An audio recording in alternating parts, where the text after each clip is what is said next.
Two sisters left their Mesa home to walk a few blocks away to hang out with friends. The sisters are never seen again. This is the case of Cynthia and Jackie Leslie.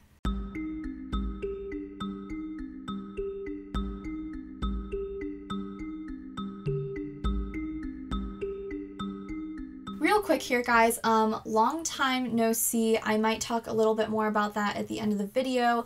I wanted to say a few things, but I'm not sure if I'm going to do that at the end of this video or in a different video, so I don't know. Watch to the end to find out, or just skip everything if you don't care about the case, but hopefully you're primarily here to watch the case. That would be great. What I am going to be doing today is a little different than usual. I don't have the time right now to try to memorize paragraphs of script and say them for you. And I don't have the setup that I've used before for a little bit, which was like a DIY, what are they called? Projector? No, that's not what they're called. The thing where the words, like, they scroll up and you read them and you're looking at the camera. That thing. Why can't I word today? So anyways, I am going to straight up read what I wrote about this case. Because I like to do the research and then I compile it all and then I kind of write out a script of like how I want to say everything, like in what order I want to go in, and I try to usually stick pretty close to that, as close as I can, but I usually try to like go paragraph by paragraph and memorize it and then repeat it for the camera for you guys so that I'm like actually like looking at you, you're looking at me, whatever. Anyways, today I'm not doing that because I don't have the time, I don't have the energy, and I don't want to.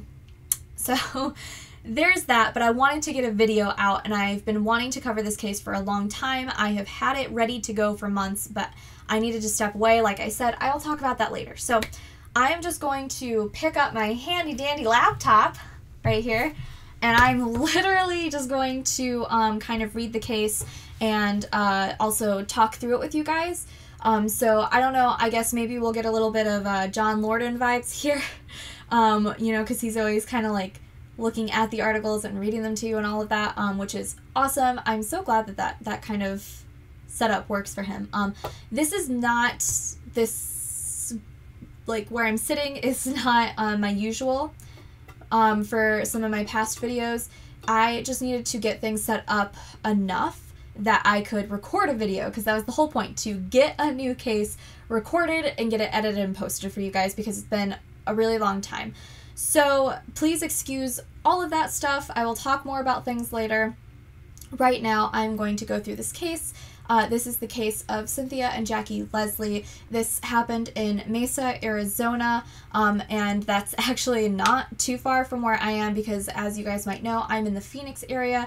I've covered a couple of a couple of Arizona-related cases, a couple of Jane Does from Arizona before, so you guys can check those out too if you're like interested in this area for true crime. But yeah, this case is one that I have known about for quite some time. This is one that I've been wanting to cover for a while, and I am really glad that I'm able to present this to you guys today because it's definitely a mystery. These two sisters, they both just disappeared and it really doesn't look like they would have likely just run away. So let's just jump into the case. So in the summer of 1974, Cynthia and Jackie Leslie lived in the Desert Sands Mobile Home Park, and this is in Mesa, Arizona. Now, they had moved there to be closer to a hospital for their father because he had been diagnosed with a form of terminal cancer earlier that year. So they moved to the trailer park home to be closer to this hospital. So on the night of July 31st of 1974, the girls left a note for their mother saying they had to babysit nearby, and they left their home to walk a short distance to that destination. Now, the girls' parents, they had gone to church that night, and they were leaving the two girls in the care of their grandmother. Lost my spot. When the parents returned, they believed that the girls would be home later that same night, so they essentially headed to bed. Now, the mom, she ended up falling asleep on the couch, and when she woke up again, it was around 1:30 in the morning, and the girls, they weren't home. They had never returned home. There was no sign that they had been home at any point that night. So a couple of days later, the girls' parents, they learned of a party that had been held at a friend's house about 3 blocks away, and they also learned that the girls had actually attended or planned to attend that party, and that they actually didn't have any babysitting plans that night, that was just kind of all a ruse. People at the party that night, they gave conflicting accounts about whether or not the sisters had ever arrived, and if they had, of how long they'd actually stayed at the party.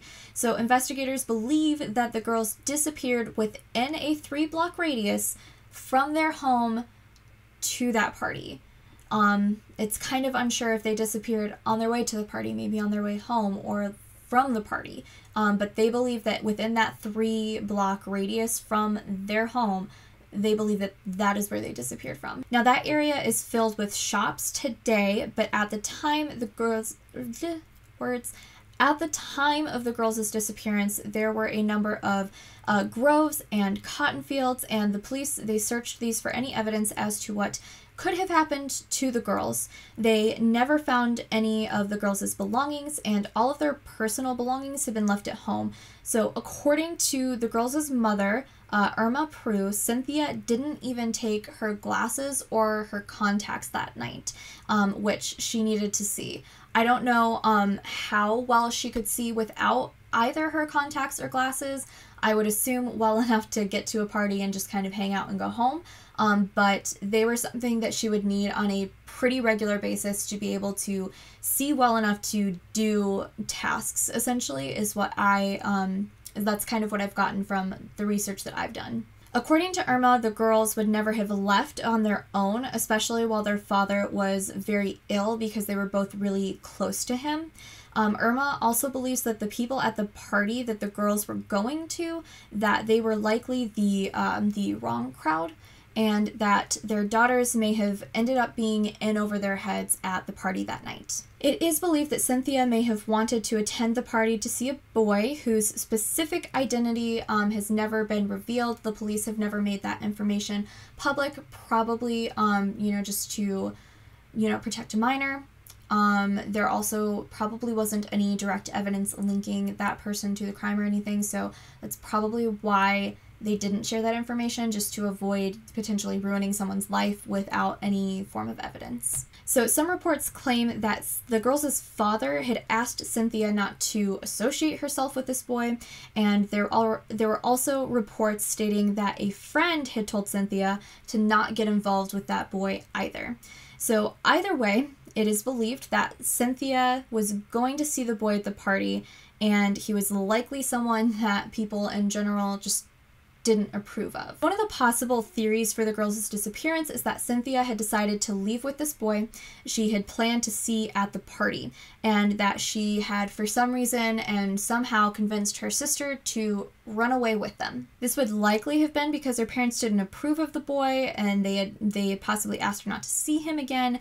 And while this is a hopeful theory, because it would mean that potentially the girls are still alive somewhere and that they left of their own volition and nothing terrible or violent, could have happened or possibly happened to them that night. I honestly think that this is rather unlikely. Her friends and family find it unlikely. As far as I know, that boy was still around for a while after the party, because I believe investigators, they did speak with him and whatnot in the following days, possibly weeks. So it's, I don't find that theory very plausible. It is a potential theory. I personally don't think that that's likely what happened. Also, like I said, the girls, they were close with their father. He was very ill. He was close to dying. I understand for some people that could have been a trigger that could have pushed them away. They may have not wanted to be around for that experience in their lives. They may have not wanted to see him, that sick or frail or whatever, however you want to put it. So that could have pushed them away, but at the same time, for a lot of people, that's going to keep them close as well. So it's a little hard to tell on that side of things too. Another possible theory that has been brought up in this case is that the girls were kidnapped and murdered by none other than Ted Bundy. These their disappearances did happen in 1974, and as we know, Ted Bundy was active in 1974. He was attacking, kidnapping, murdering women. That was happening, and I'm actually still in the middle of reading The Stranger Beside Me, which I've been reading for months, but it doesn't seem to me that there's any like clear evidence that Ted Bundy was ever in Arizona or active in Arizona, but he was in Utah. He was active up in Utah. I believe he was active in more of northern Utah. Not that it's super important, but you know, he might have been even farther up north than just, you know, like the bottom edge of Utah. So he could have gone from, you know, Utah to Arizona. That's totally possible. He did go from Washington to Utah, but he had a reason for going to Utah. He was going to was it just the University of Utah? I think so. I can't remember exactly. Don't quote me on that. But he was going to law school in Utah, which is why he moved from Washington to Utah. And there doesn't seem to be any reason that he would have been active in Arizona. So there isn't any evidence that they could be connected to him, or that he was active or involved in any disappearances or murders or attacks on women in Arizona at all. But both of these girls, I've, you know, put some pictures up on the screen for you guys. Both of these girls had longer, dark hair, parted in the middle. You know, they fit Ted Bundy's, what's the word? It's so early, you guys. They fit his type. That's not the more specific terminology I was going for, but they fit his type. So I think that's kind of why people consider that to be an option. Another theory that a lot of people believe in is that the two girls, they did arrive at the party and that something happened to them while they were there. It's believed that they could have had some sort of accident. They could have gotten hurt or died at the party. They may have gotten into drugs or alcohol. They could have overdosed on something accidentally, and they could have, you know, died at the party. And it's believed that people at the party then were covering up their deaths by getting rid of their bodies and just not telling anyone. I think that this is also an unlikely scenario, because it's very hard for a lot of people to all be in on a really big secret like that and for no one to ever say anything, and no one has ever come forward who was at that party to say that anything specific happened there, where either girl, you know, was present and got hurt or was in like doing drugs or drinking or anything. So I find this theory to also be unlikely, but that's just another theory for you. There's also the theory that has been posed by commenters on a web sleuths forum that is dedicated to the girls' disappearance, saying that they could have fallen victim to the serial killer Rodney Alcala. Now, Alcala operated in the 70s and 80s around the country, and he was posing as a freelance photographer, and he was photographing people, mostly young women and girls. And this was how he was starting to gain their trust, by offering to photograph them. So Alcala is known to have killed at least 7 people and to have committed a very wide number of rapes as well. So Cynthia and Jackie, they would have fit his typical choice of victim, and there are over 1,000 photos taken before 1978 that have been compiled and released to the public by investigators in the hopes of identifying people in the photos in case they are victims of Alcala. There were 2 photos that have been identified by a web sleuths commenter as possibly resembling the Leslie sisters. So it is possible that they crossed paths with Alcala, but unfortunately, if this is the case, we are likely to never know what happened to them. And I have put up those pictures for you guys to see. There is a link to the source where I got that particular theory from in the pinned to the top of the comments down below. That includes a lot of the pictures, I believe that link does, of girls that Alcala had photographed who could be potential victims. So if you guys wanted to look through those pictures, you know, maybe share them with friends, family, definitely, you know, older friends and family maybe too, who might potentially know who some of these people are in these pictures. if you guys recognize any of them, make sure that you inform authorities. I do believe that that article includes contact information if you recognize any of the people from those pictures. So it's also possible that the girls could have been abducted on their way to the party. I'm not sure how I feel about this particular theory. I think it's possible. The thing with this theory is that double abductions are rare. Usually an abduction happens with one person's taken. It's more difficult to abduct any more than one person. It usually takes more than one person to abduct more than one person, but at the same time, it is possible, you know, especially if the person who's abducting these girls had, you know, a weapon of some sort. He could have potentially grabbed one girl and held a knife or a gun to her, or toward the other girl and said, you know, come with me or you die, or come with me or your sister, your friend, whatever they thought that person was, they die. And usually that I think ends up being the case when multiple people are abducted, is that they, like, one person is grabbed, the other person is threatened into complying with the abductor's demands to prevent usually like the death of that person. But I'm not an expert, so please don't take my word for that. Definitely, you know, research into that yourself if you want to know more about that. But yeah, so this is another theory.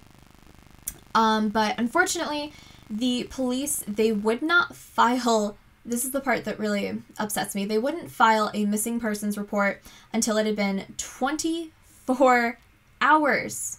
And including that, there was also the fact that news of the girls' disappearance, it didn't make it onto the news until 3 days after they vanished. So there were no Amber Alerts in 1974 either, so that couldn't be released. They refused to file a missing persons report until it had been 24 hours. And mind you, these are minors. Like, we're talking about teenagers here. We're not talking about adults. We're talking about teenagers. And they still refused to file a missing persons report. So to this day, Irma has continued to search for her daughters. She fought to get them added to the National Center for Missing and Exploited Children's database. She got the girls' information placed on cards and she mailed them out to people in her community. She even personally posted flyers of her daughters in police stations all across Arizona. And then in addition to this, she's never stopped. She's still looking for her daughters. And she eventually ended up moving from Mesa to Kingsman, Arizona, so that she could be closer to her oldest daughter, Linda. So she also has now a granddaughter, and her granddaughter has stated that even when her grandmother passes, the case isn't going to be lost in time because she is going to continue to search for her aunts. She's going to continue searching for her grandmother's 2 missing daughters. She's not going to stop. And at the time of Cynthia and Jackie's disappearance, I just wanted to add that Irma's oldest daughter, Linda, she lived in Tucson with her husband and her 2 daughters because her oldest daughter was already out of the house. She was an adult, she was out of the house, and she was living a bit farther south in Tucson. Unfortunately, Cynthia and Jackie's father, he died just months after their disappearance. Like I said, he had been diagnosed earlier that same year with terminal cancer. There just wasn't anything that could be done, and unfortunately he did pass away just a few months after the girls' disappearance. He's never had any sort of answers to what happened to them, and to this day their mother doesn't have any answers either. So the case does still appear to be open, but it isn't being actively investigated by the Mesa Police Department at this time. So with all of that said, that is today's case. That is Cynthia and Jackie Leslie. I want to apologize for the fact that this video is, it's a lot less structured than my videos usually are, but I really wanted to get this case out. I really wanted to just get a video out for you guys, and this case I had ready to go, but like I said, I just don't have time to memorize everything and just, you know, recite it for you guys while staring into the camera and all of that kind of stuff. So the point is to get these cases out there, and if I can't always do it in the way that I was doing it before, that's just how it is. I am going to be trying a couple of different ways, I think, of delivering these videos. I'm not sure if the next video is going to be like this, but an upcoming video, I am going to be just recording it just with voice. It's just going to be audio, and I'm going to use pictures for you guys of people involved in the case and whatnot, but you won't be seeing my face at all in the video. And I'm going to do that because, sorry, camera timed out again. Well, it didn't time out that time, it just died, the battery died, so new battery in. Like I was trying to say before the camera died, I know that I'm delivering this definitely in a different way. I am a little more frantic today. Yeah, I wanted to get this out to you guys. So I do hope that you still enjoyed. I hope that you still, you learned about this case. I wanted, you know, to present you guys with the facts and everything. And I think that at least, at minimum, I've done that much. So maybe if I get the chance, I'll do a more professional overview of this case. But yeah, so like I've said, I'm going to try to do things a little differently. One of my upcoming videos for sure is going to be a video where you're not going to see me at all, so that I can record it with just audio. I don't have to worry about all of the video and lighting setup and making sure that I don't look like trash. Just kind of see how that works out. See if I like that format of video. And I want to see what you guys think of that format of video. I'm going to do it once. I'm going to see what your guys' reactions are, so please don't be freaked out when that video happens. But yeah, if you guys like that, I might do more of those. Maybe I'll mix it up, do a little bit of both, where you see me on camera sometimes and sometimes you don't. If people really hate it, really hate it though, like if you guys see it and you really don't like it, please let me know in the comments that you don't enjoy that format of video, and I will try to stick with videos more like my usual ones. Usually this is the part where I would say that if you liked this video, if you liked my channel, if you want to help financially support it, that you could look at my Patreon page, or you could leave a donation through the PayPal link in the description box down below. And those things are going to be there, but let me just throw this out there that I started that Patreon page shortly before I kind of disappeared for a few months. I have reached out to the people who were patrons through my Patreon page. I've reached out to them to make sure that everything's okay, to offer, you know, remedies for the situation about how, you know, I disappeared and I haven't been posting content, because the point is, you donate money, you get extra perks for helping to support me to make this content. So I've reached out to those people. I have actually had some good responses already. Everything seems fine on that end. So I am going to be starting up the Patreon stuff again. So if you do want to support that way, you can. But if you guys are a little iffy about that whole situation for right now until I'm posting more regularly again, I understand that as well. I totally do. I get it. But yeah, so with all of that said, all of my social media stuff is floating around somewhere. Yeah, I am going to be posting mostly when I can. I'm going to try to post one video a week right now, but I'm not making any promises at the moment because I'm still trying to jump back into this, trying to get back into all of these things. I need to figure out how I want to set stuff up. So it's crazy. It's a bit crazy. But I do hope that you enjoyed today's case. If you have any information, like I said, make sure that you contact the appropriate law enforcement agency to report that information. And as always, all of my links for my sources and everything are included, pinned to the top of the comment section down below. I always provide those for you guys so that you guys know where I'm getting my information. You can double check on it. You can go and look at it and decide for yourself if you think that it's credible information. Maybe you disagree with me, and that's fine. That's totally up to you. And that's why I include the links for you guys. So I will hopefully see you guys again very soon for another video. I also have an interview with an organization coming up that I am excited to bring to you guys. And I also have a collab in the works again. So I'm excited because that'll be the first collaboration on this channel. And I'm excited to see how that goes. But yeah, so thank you so much, you guys, for watching the video, especially this like extra long one where I'm just rambling about a bunch of stuff. And thank you for sticking with me to the end here, especially since it's such a more frantic, non-structured video today. But I will see you guys again soon. Thank you for watching, and bye!